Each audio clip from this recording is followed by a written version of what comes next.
In the previous video, we learnt about what are coordination compounds, what is the introduction of coordination compounds, and what are the basic terms that we use in coordination chemistry.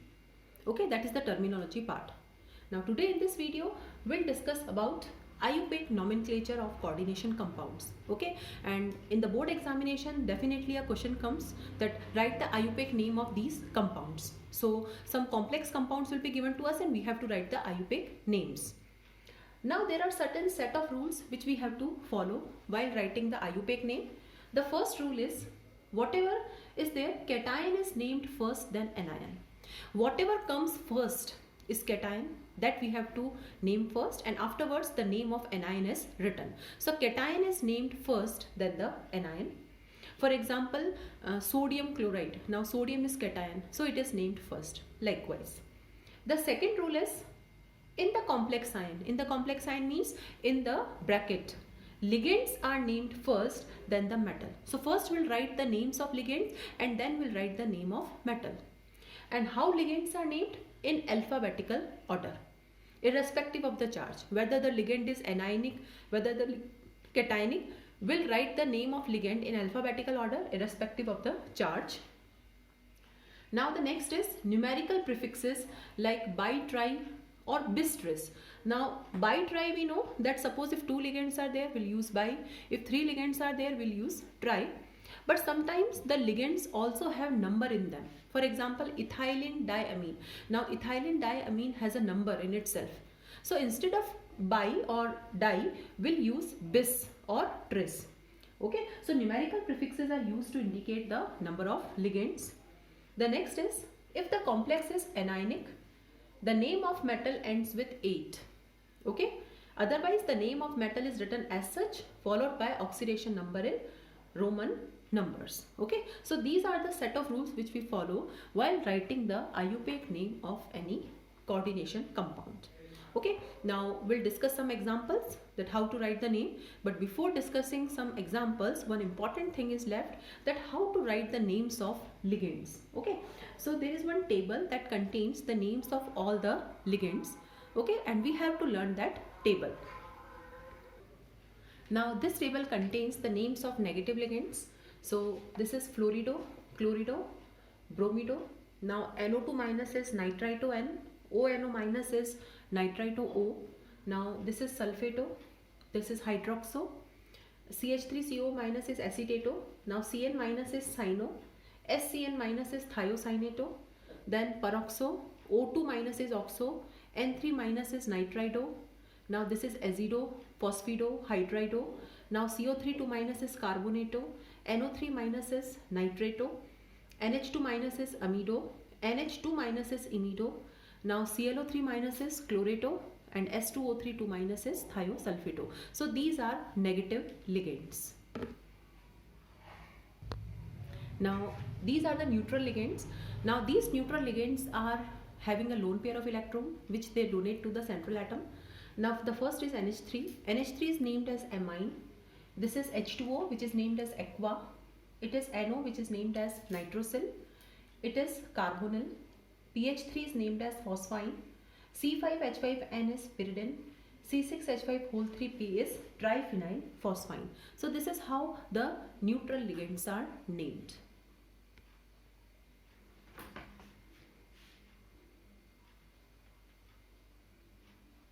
Now we'll discuss some examples. Suppose the first example is this. And suppose we have to write the IUPAC name of this compound. So what we do first of all, with the help of this counter ion, we'll put charge on the complex. Now this is Cl, so this is -2 now because one Cl has -1 charge. So definitely the complex has 2 plus charge. The complex is cationic.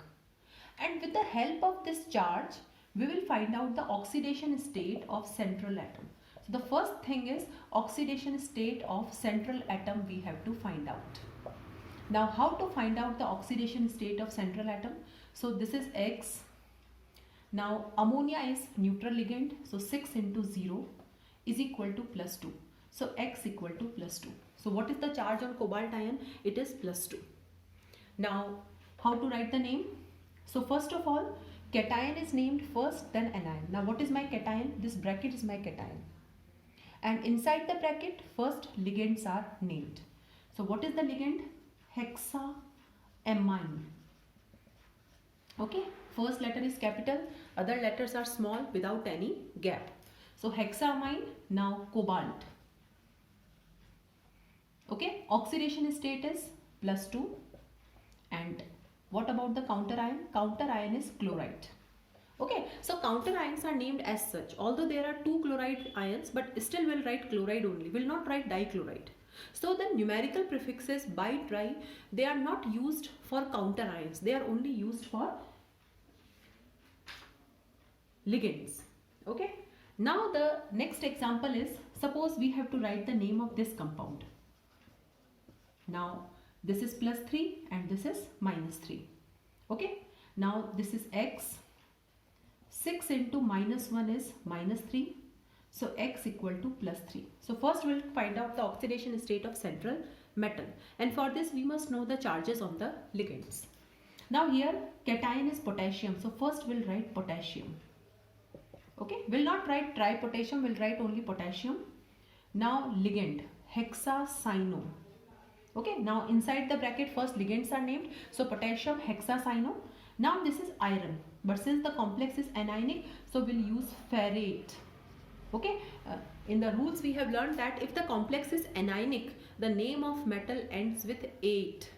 So we'll not write ironate. Instead we'll use ferrate and oxidation state is 3. So whenever the complex is anionic, the suffix ate is used, and that ate we use with the metal atom. Now let's write the IUPAC names of these compounds. So the first write the, this is -2 and this is +2. Now calculate the oxidation state. X -1 plus 5 into 0 equal to +2. So X equal to +3. Okay, so what is the oxidation state of cobalt here? +3.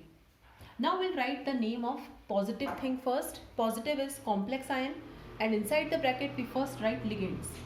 Now you can see that there are 2 types of ligands. One is chloro and second is NH3.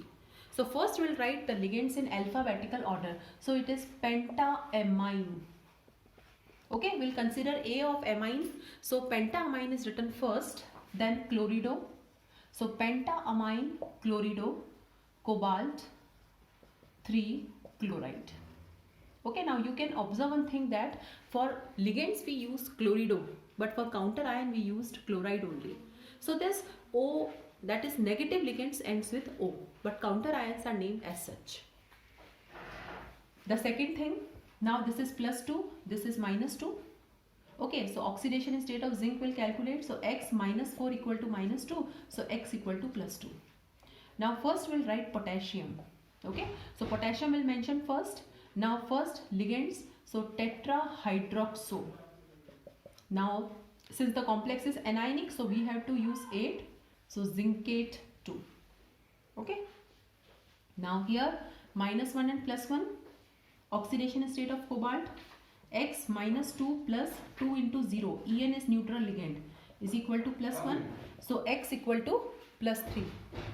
Now we'll write the name. First of all we'll write the name of bracket, and in the bracket we write ligands first. So it is dibromido, B will come first. So dibromido, bis, ethylene, diamine. Okay, now cobalt, 3 chloride. Next is -1 and +1. So X -2 plus 2 into 0 equal to +1. So X equal to +3. Now in the bracket we'll write first ligands. So it is bis ethylene diamine, it will come first. So bis ethylene diamine, then difluorido, cobalt, now 3, and ClO4 minus is perchlorate. Okay, so this is how we write the names of coordination compounds. Now few more examples. This is +3 and this is -3. Now X -6, because oxalate has 2 minus charge. Okay, one oxalate has 2 minus charge, so total charge will be -6 now, equal to -3, so X equal to +3. Now first we'll write potassium. It is trioxylato. Okay, now since the complex is anionic, it is chromate 3. Okay, so this is how we write the names of compound. The next is, now here two counter ions are there, -1 and -2. So total is +3 now.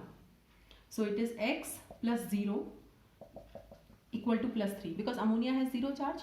Now it is hexaamine cobalt 3 chloride sulfate. Okay, so count both the counter ions are mentioned. So chloride sulfate. Now you can see this is the special case. Now here the counter ions have the number and the complex is also having the number. So first we'll crisscross this. Means this iron is having 3 charge. So this is Fe3 plus. Now we'll calculate the oxidation state, and if this is 3 plus, it will be 4 minus. Okay, so first we'll crisscross this. So this iron is 3 plus now. Now oxidation state X -6 equal to -4. So X equal to +2. There are two iron atoms. One is counter ion having the valency of 3 and the second is central metal having the valency of 2. Now first this iron is mentioned. So iron 3 hexacyano. Okay, now this is negative complex. So ferrate 2. Okay, so this is how we write the name of compound. Now next is X plus 0 equal to 0. This is neutral ligand. So it is tetracarbonyl nickel 0. Okay, so this is the name of coordination compound. So this is how we write the names of coordination compounds, and this is an important question which is related to board examination. Now the next is formula writing. So what are the rules? The formula of cation is written first, then the anion. Now in the square bracket, first we mention the symbol of metal, which is followed by ligands in alphabetical order, and with the help of charge on the complex we put counter ions. So these are very simple rules regarding formula writing. So we'll take one or two examples. Now the first is amine aqua dibromido copper 2. So how we'll write the formula of this complex? So first we'll mention the bracket. Now in the bracket, first of all, ligand is metal is mentioned. So metal is copper. Now there are 3 ligands. This is NH3, this is aqua, and this is bromido. Okay, now sometimes there are two different opinions regarding this. Sometimes some people place the ligands in the alphabetical order of their symbols. Okay, for example, N is considered, here H is considered, here B is considered. And there are certain rules which says that the ligands are placed in the alphabetical order of their names. So both are correct. So we are following the second set of rule, that is, first of all I will mention bromido. Okay, then it will come aqua, then it is amine. Okay, and if we follow the alphabetical order of the symbol, then also first this amine will come, then this aqua will come, and then this bromido will come. Okay, so there are two different sets of rules that we follow while placing the ligands in the complex ion. Now the next thing is we have to put the charge on complex. Now here the oxidation state of copper is 2. Now bromide is having -1 charge, so -2 plus 0 plus 0 means the total is 0 now. So here the complex is neutral. The second is potassium dicyanocuprate 2. So first we'll mention copper. Now potassium is outside. Dicyano, that is Cn whole twice. Now here the oxidation state of copper is 2. Okay, and dicyano means Cn whole, it is tetracyano. The second question is potassium tetracyano. So Cn whole 4 is there, so it is -4. So in totality it is -2 now. Okay, it is equal to F, that is -2. So definitely it should be +2. So here K2 is there. The next one is tetraamine dichlorido cobalt 3 ion. So first I will put cobalt. Now I will place the ligands in the alphabetical order. So this is amine means NH3 is there, chloride means Cl is there. So I will put Cl2, and tetraamine is this NH3 whole 4. Now we have to find this X. So this is 3, this is -2 plus 0. So it is equal to +1. So definitely this is plus. So this is how we write the formula of the complex ion.